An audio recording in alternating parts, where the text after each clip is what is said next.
ሰላም ጤና ይስጥልኝ። እንደምን ከረማችሁ ጋስፑል ዝማሄ ቤተሰቦች፣ ኢትዮጵያውያን፣ ኤርትራውያን ይህንን የአማርኛ ቋንቋ የምትሰሙ ሁሉ ከጌታችንና ከመድኃኒታችን ከኢየሱስ ክርስቶስ የሆነው ሰላም በያላችሁበት ይሁን።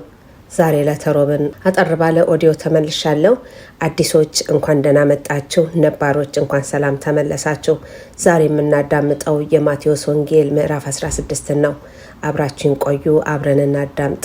እግዚአብሔር ቢፈቅድ የፊታችን ቅዳሜ በደንብ አድርጌ መስመር በመስመር አብረን እናያለን።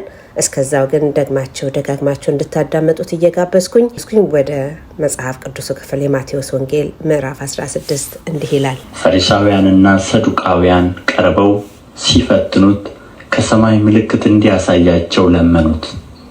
እርሱ ግን መልሶ እንዲህ አላቸው፣ በመሸ ጊዜ ሰማዩ ቀልቷልና ብራ ይሆናል ትላላችሁ፣ ማለዳም ሰማዩ ደምኖ ቀልቷልና ዛሬ ይዘንባል ትላላችሁ። የሰማዩን ፊትማ መለየት ታውቃላችሁ፣ የዘመኑንስ ምልክት መለየት አትችሉምን? ክፉና መንዝራ ትውልድ ምልክት ይሻል፣ ከነቢዩም ከዮናስ ምልክት በቀር ምልክት አይሰጠውም። ትቷቸውም ሄደ። ደቀ መዛሙርቱም ወደ ማዶ በመጡ ጊዜ እንጀራ መያዝን ረሱ። ኢየሱስም ከፈሪሳውያንና ከሰዱቃውያን እርሾ ተጠንቀቁና ተጠበቁ አላቸው። እነርሱም እንጀራ ባንይዝ ነው ብለው እርስ በርሳቸው ተነጋገሩ።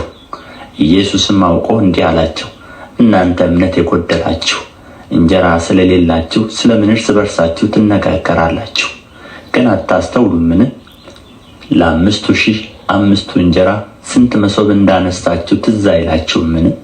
ወይስ ለ4,000 7 እንጀራ ስንት ቅርጫት እንዳነሳችሁ ትዝ አይላችሁምን? ከፈሪሳውያንና ከሰዱቃውያን እርሾ እንድትጠበቁ ብዬ ስለ እንጀራ እንዳልተናገርኋችሁ እንዴት አታስተውሉምን?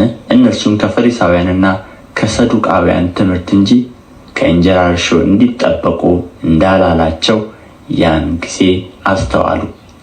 ኢየሱስም ወደ ፊልጶስ ቂሳርያ አገር በደረሰ ጊዜ ደቀ መዛሙርቱን ሰዎች የሰውን ልጅ ማን እንደሆነ ይሉታል ብሎ ጠየቀ። እነርሱም አንዳንዱ መጥምቁ ዮሐንስ፣ ሌሎችም ኤልያስ፣ ሌሎችም ኤርምያስ ወይም ከነቢያት አንዱ ነው ይላሉ አሉት። እርሱም እናንተስ እኔን ማን እንደሆንኩ ትላላችሁ አላቸው።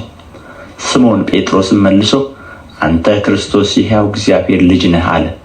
ኢየሱስም መልሶ እንዲህ አለው፣ የዮና ልጅ ስምዖን ሆይ በሰማያት ያለው አባቴ እንጂ ሥጋና ደም ይህን አልገለጠልህምና ብፁዕ ነህ።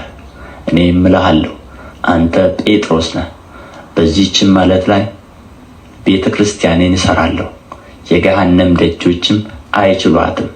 የመንግሥተ ሰማያትንም መክፈቻ እሰጥሃለሁ። በምድር የምታስረው ሁሉ በሰማያት የታሰረ ይሆናል፣ በምድርም የምትፈታው ሁሉ በሰማያት የተፈታ ይሆናል። ያን ጊዜም እርሱ ክርስቶስ እንደሆነ ለማንም እንዳይነግሩ ደቀ መዛሙርቱን አዘዛቸው። ከዚያን ቀን ጀምሮ ኢየሱስ ወደ ኢየሩሳሌም ይሄድ ዘንድ ከሽማግሎችና ከካህናት አለቆች ከጻፎችም ብዙ መከራ ይቀበልና ይገደል ዘንድ በሦስተኛውም ቀን ይነሣ ዘንድ እንዲገባው ለደቀ መዛሙርቱ ይገልጥላቸው ጀመር። ጴጥሮስም ወደ እርሱ ወስዶ አይሁንብህ ጌታ ሆይ፣ ይህ ከቶ አይደርስብህም ብሎ ሊገሥጸው ጀመረ። እርሱ ግን ዘወር ብሎ ጴጥሮስን ወደ ኋላ ይሂድ አንተ ሰይጣን፣ የሰውን እንጂ የእግዚአብሔርን አታስብምና እንቅፋት ሆነህብኛል አለው። በዚያን ጊዜ ኢየሱስ ለደቀ መዛሙርቱ እንዲህ አለ፣ እኔን መከተል የሚወድ ቢኖር ራሱን ይካድ፣ መስቀሉንም ተሸክሞ ይከተለኝ።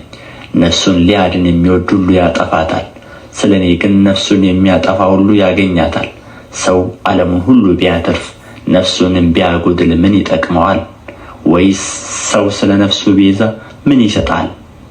የሰው ልጅ ከመላእክቱ ጋር በአባቱ ክብር ይመጣ ዘንድ አለውና ያን ጊዜም ለሁሉ እንደ ሥራው ያስረክበዋል። እውነት እላችኋለሁ የሰው ልጅ በመንግሥቱ ሲመጣ እስኪያዩ ድረስ እዚህ ከሚቆሙት ሞትን የማይቀምሱ አንዳንድ አሉ። ለቃሉ የእግዚአብሔር ስም ዘወትር የተመሰገነ ይሁን።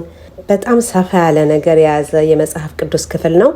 እግዚአብሔር ቢፈቅድ ቅዳሜ በ9 ሰዓት ከጠዋቱ አንድ ባንድ በመስመር አብረን እናያለን።